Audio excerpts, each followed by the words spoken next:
अच्छा आगाज है इनके लिए जोरदार तालियां होनी चाहिए एक बार। और आइए, अब इंतजार की घड़ी लगभग समाप्त हो चुकी है और जो ऑर्गेनाइजर होते हैं इस कार्यक्रम का, इतना बड़ा ये कार्यक्रम होता है और थोड़ा सा अगर विलंब हो जाती है, गाड़ी की परेशानी हो गई थी, इसलिए बड़ी परेशानी मुश्किल में हम सब आ जाते हैं। आइए इस मुश्किल को आप सभी के बीच से निकलने का प्रयास, और आइए मंच पर जितने हमारे अतिथि उपस्थित हैं, ऐसा काशी बाबा पूजा समिति के जितने लोग हमारे उपस्थित सदस्य हैं, आइए हम आमंत्रित करते हैं आज के उद्घाटन के रूप में इस मंच का विधिवत हम चाहेंगे सामग्री उद्घाटन का। आइए यहाँ पर पहले लेकर आए और आइए अब हम आमंत्रित करेंगे मंच पर हमारे बीच उपस्थित है आज यहाँ पर हमारे बीच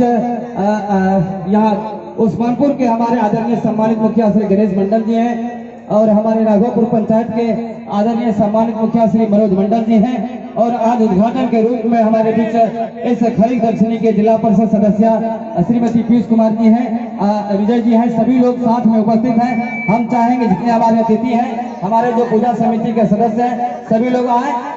उनके साथ में एक साथ यहाँ पर आइए उद्घाटन के कार्यक्रम में भाग लें। आइए इंद्रदेव माता जी मेला मालिक हैं, आइए जितने भी हमारे साथी हैं सभी आ जाएं। आइए और सबका स्वागत सबका सम्मान है, सभी लोग साथ में चलें। आइए यहाँ पर आइए बालेश्वर सिंह जी, जितने भी हमारे लोग हैं